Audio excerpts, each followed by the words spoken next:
டேடாரா அத பாத்தியா நீ? அங்க ஒரு டிம்பிளிங் கடை இருக்கு. நாம உள்ள போய் ஆயசமா உட்கார்ந்து 4 பிளேட் டிம்பிளிங்க சாப்பிடலாம்ப்பா. நடந்து நடந்து கால் டிங் டாங் பெல் மாதிரி ஆடுது. டேடாவை போடுவா வா டேடாரா. கால் வலிக்குதுன்னு சொல்லிட்டு எப்படி ஓடுறான் பாரு. இப்போ என்ன கெட்டு போச்சு? எங்க இருக்குன்னே தெரியாத டைட் பீஸ்ட தேடி நடக்க ஆரம்பிச்சோம். என்ன பிரயோஜனம்? வயித்த காய போட்டு ஏன் அலையணும்? சாப்பிட்டு நல்லா தெம்பா தேடுவோம். எதை தேடி போயிட்டு இருக்கோம்? 3 டேல்ஸ் தான் மாங்கா.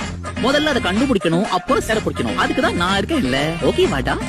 இத பார்த்தாலே வாயெல்லாம் ஊறுதே. சாப்பிட்டா எப்படி இருக்கும்? எப்படி இருக்கும்? உள்ள போயிடும். பாக்கலாம். ஆஹா என்ன ஒரு பதம். இந்த சாசாலைய உடம்பெல்லாம் லூஸ் ஆகுது. ரொம்ப இனிப்பாவும் இல்ல, ரொம்ப உப்பு கறிக்கும் இல்ல. இது நிச்சயமா ஒரு மாஸ்டர் பீஸ் தான். வாயில வச்சோன்னு ஜிவ்வுன்னு ஆகுதுல்ல. டேடாரா கொஞ்சம் அங்க பாரு. இந்த திறந்த வாயை பார்த்தா உன் வேலைப்பாடு மாதிரியே இருக்கே. இத பார்த்தா உன்னோட கலை நுணுக்கம் தான் என் மனசுக்கு படுது. ஒரிஜினல் காப்பி போல இருக்கு. ஓபி உன் சாவு என் கையில தான்டா.